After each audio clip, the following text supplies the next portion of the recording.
This is Censor Studio, always biting the wall of the times. The relationship between the United States and Japan is becoming increasingly complicated. Recently, Prime Minister Ishiba strongly criticized the United States for imposing heavy tariffs on Japan, using blunt language. Today, let's take a proper look at this issue. Let's get right into it.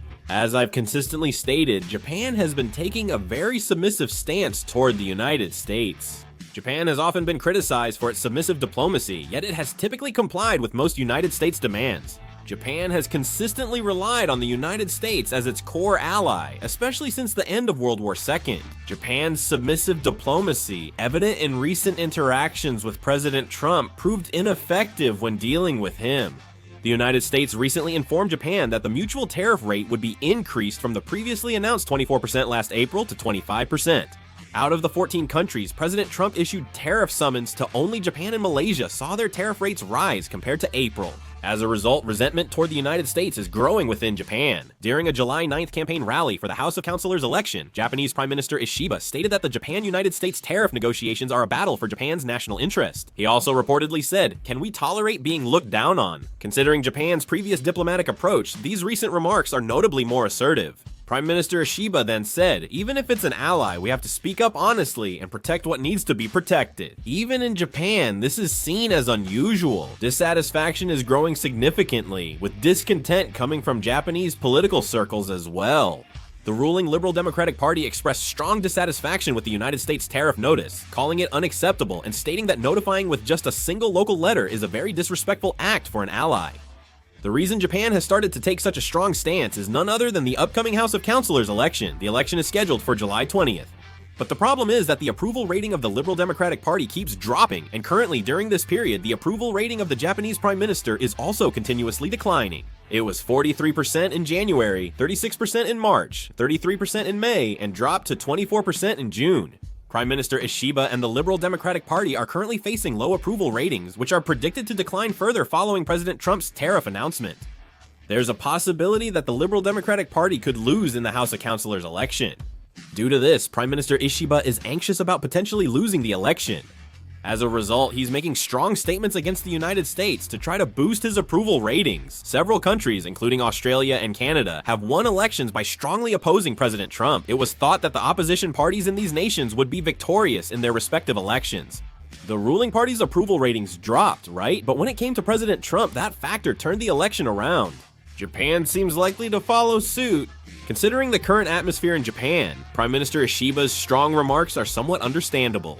Dissatisfaction with President Trump has been accumulating for a while in Japan, beyond just a few trade negotiations with the United States. They have held 7 working level and high-level negotiations so far. During this process, Japan has demonstrated a conciliatory attitude and worked to maintain a smooth relationship with the United States. The problem was that United States demands kept increasing, and Japan's response directly conflicted with its own industries. 2 main examples are rice and automobiles. First, let's examine the rice issue. Japan was imposing tariffs as high as 700% on American rice to protect its own agriculture. This is not merely a trade barrier, but a political move to safeguard the livelihoods of Japanese farmers. Japan faced a brief rice shortage until June 2025, causing price hikes and scarcity in distribution networks. Even during that time, the Japanese government didn't import American rice, strictly adhering to the principle of protecting domestic products. Since June, the price of Japanese rice has stabilized, and the situation appears to be slowly improving. However, the United States, especially President Trump, had a completely different perspective.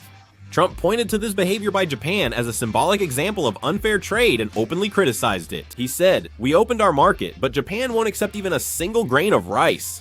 Next is automobiles. Japanese automakers such as Toyota hold a huge market share in the United States. Every year, millions of vehicles are exported from Japan to the United States. On the other hand, the share of American-made cars in the Japanese market is shockingly low. In 2024, American-made cars accounted for only 0.38% of Japan's new car market, with merely 16,700 units sold out of a total of 4.42 million. President Trump is said to be very dissatisfied with this situation. He believes that the Japanese market has effectively shut its doors to American-made cars and considers this the main cause of the trade imbalance. The Japanese government is aware of this situation, but it's an issue they cannot easily concede on.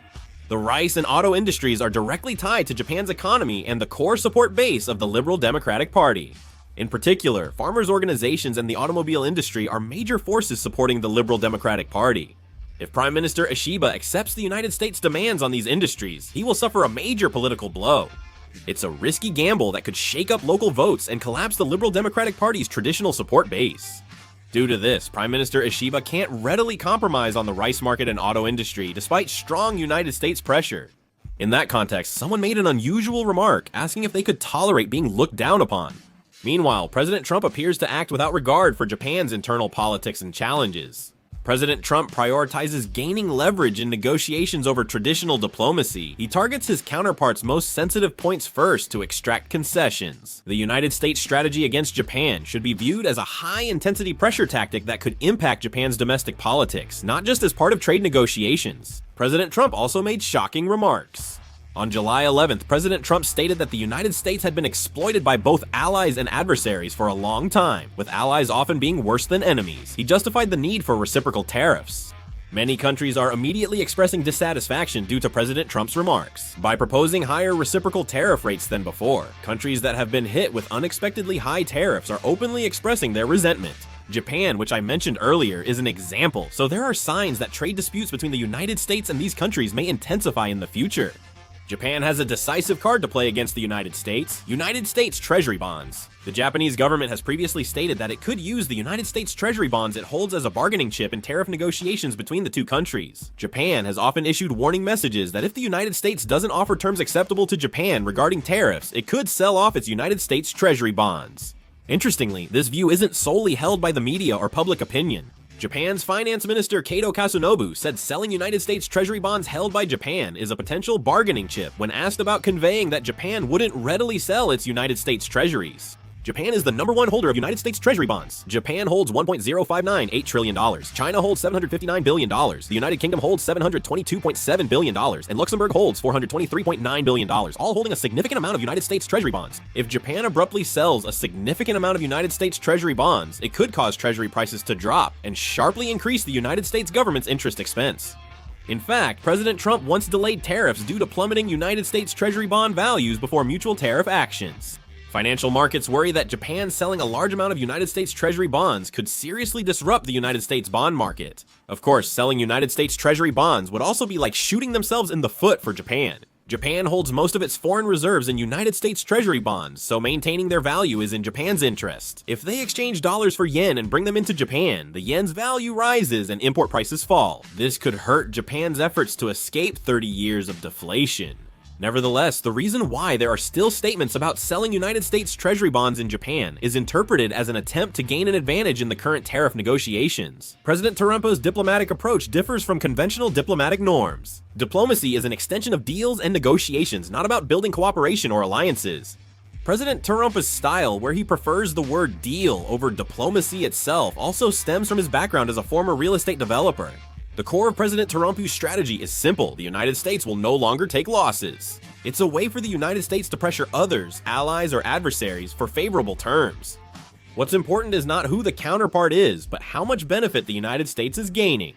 The issue is that such actions by the United States may undermine its own dominance. China's coercive diplomacy is now resulting in consequences for the country. Many countries dislike China, so regardless of its efforts, its neighbors don't respond positively. If the United States takes a coercive approach, these consequences will come back to haunt them.